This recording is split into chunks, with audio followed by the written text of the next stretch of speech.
ડાંગના વઘઈમાં 4 કલાકમાં 6 ઇંચ જેટલો વરસાદ ખાબકી ચૂક્યો છે। સવારે 6 વાગ્યાથી 10 વાગ્યા દરમિયાન ધોધમાર વરસાદ ખાબક્યો। આહવામાં 3.5 ઇંચ, સુબીરમાં 1.5 ઇંચ અને ડાંગ જિલ્લાની મુખ્ય નદીઓમાં તો ઘોડાપૂરની સ્થિતિ સર્જાઈ છે। અંબિકા, પૂર્ણા અને ખાપરી નદીમાં પાણીનો ધસમસતો પ્રવાહ વહેતો હોય તેવા દ્રશ્યો સામે આવ્યા છે।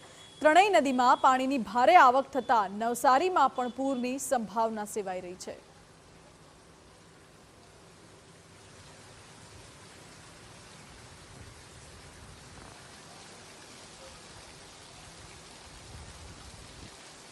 ડાંગના આહલાદક દ્રશ્યો સામે આવ્યા છે। ચોતરફ લીલોતરી ખીલી ઉઠી છે અને પાણીનો ધસમસતો પ્રવાહ વહી રહ્યો છે। ખડખડ પાણીનો અવાજ, લીલોતરી, જંગલ વિસ્તાર અને ધુમ્મસભર્યું વાતાવરણ જેના નયનરમ્ય નજારો ડાંગનો સામે આવ્યો છે।